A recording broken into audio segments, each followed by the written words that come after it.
Sign it over to Chloe, or you don't sleep under this roof again. My father slid the transfer form across the kitchen table on my graduation night. $41,000 my grandmother had saved in my name sat between us like a loaded gun. Your sister has a real future, he said, his voice flat. You'll come crawling back within a year, broke, sorry, and useless. Don't embarrass us further. I left the signature line blank. They put my suitcase on the porch before I could even turn around. My mother stared at the floor and said nothing. The lock clicked while I was still holding my high school diploma. I was 18 years old. I never crawled. I never called. I never came back. 11 years later, I walked into my sister's high society wedding. The man standing at the altar went completely still the moment he heard my voice. He turned to his bride with a question she had spent years praying he would never ask. What happened next didn't just correct the record. It made every story they had sold about me finally collapse. To understand how a father can hand you your own future and call it a gift he's taking back, you have to understand the house I grew up in.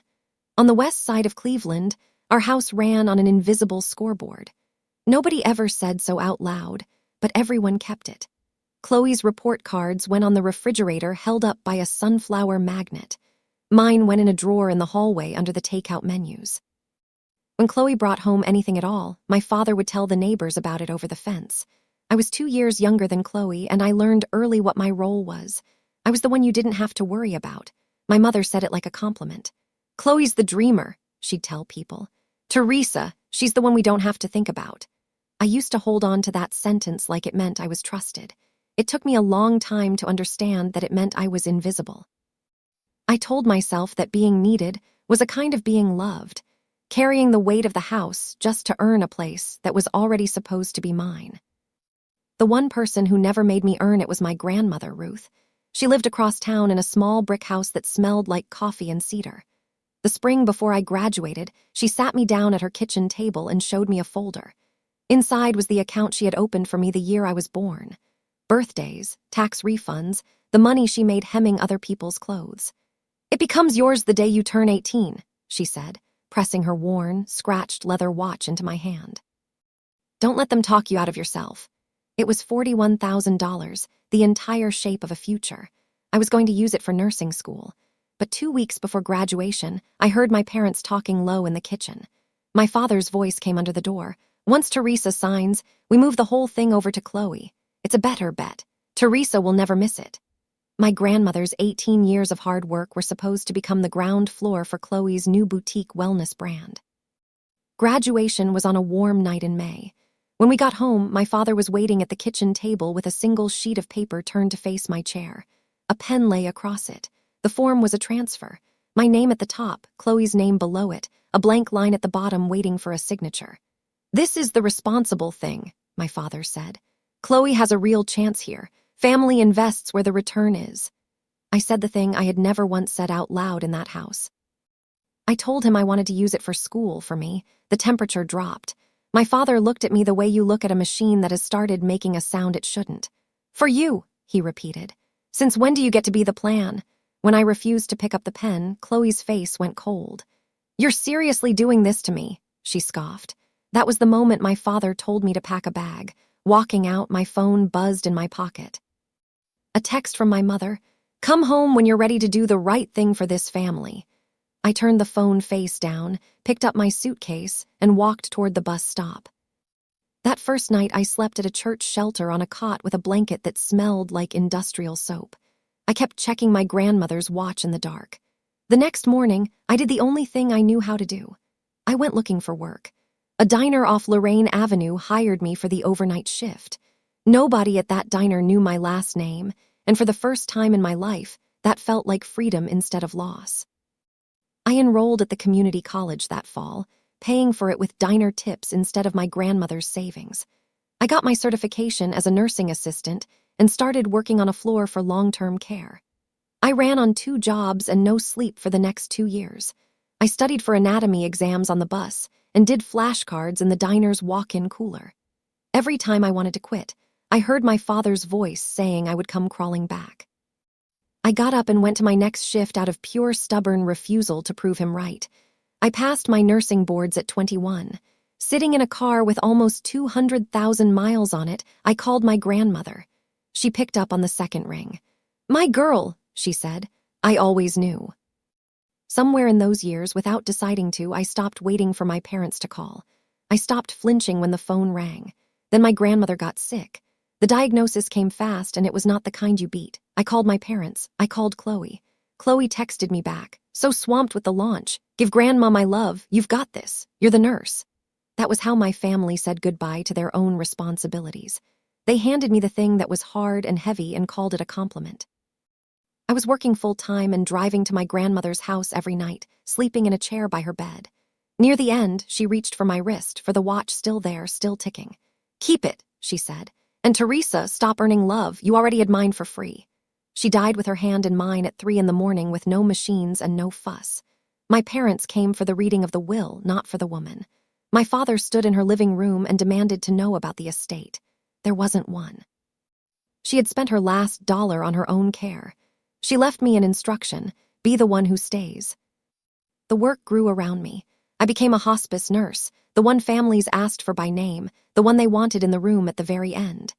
In the spring of 2022, a new patient came to our hospice. Her name was Nora.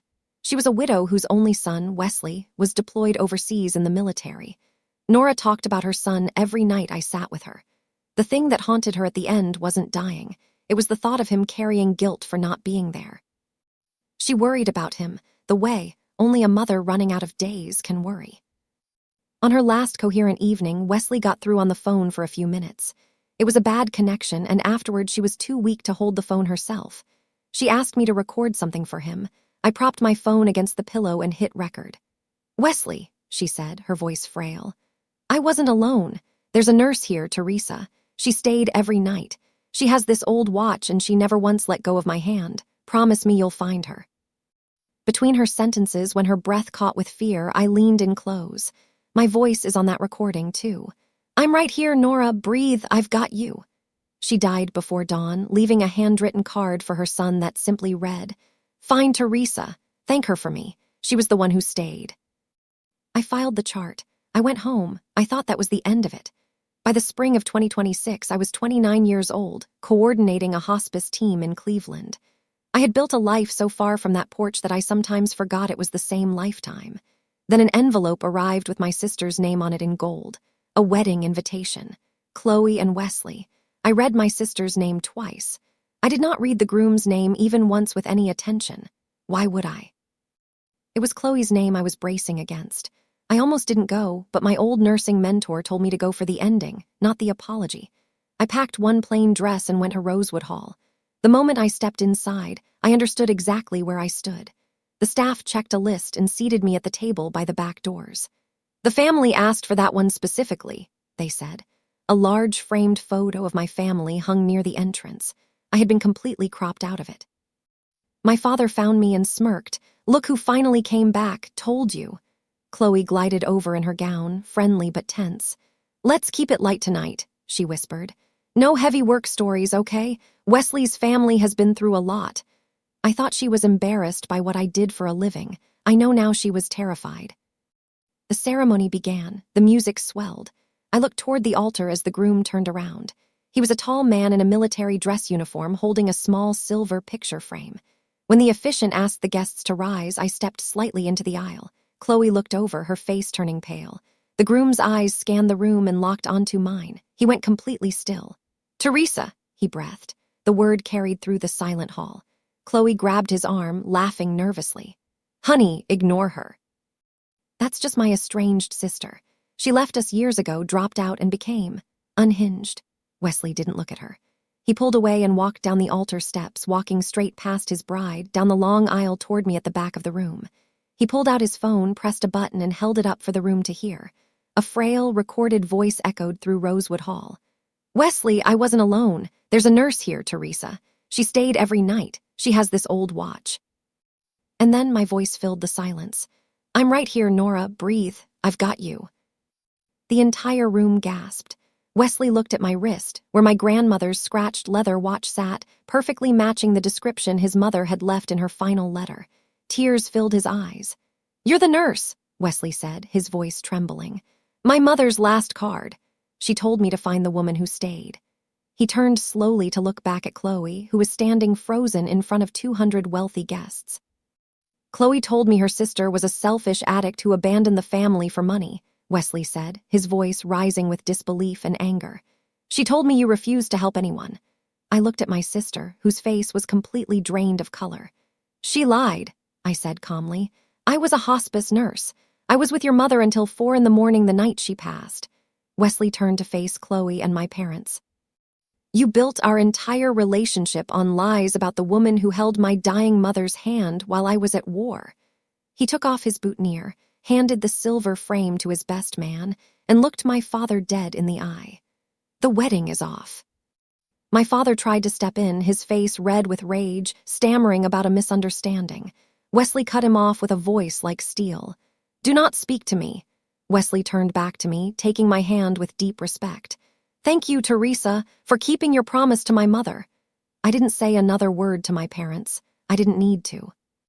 Every story they had manufactured about me being useless, every lie they had sold to protect their own ego, collapsed right there in front of everyone they had tried to impress.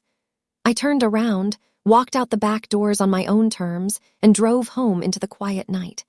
I was no longer the girl on the porch. I was the one who stayed.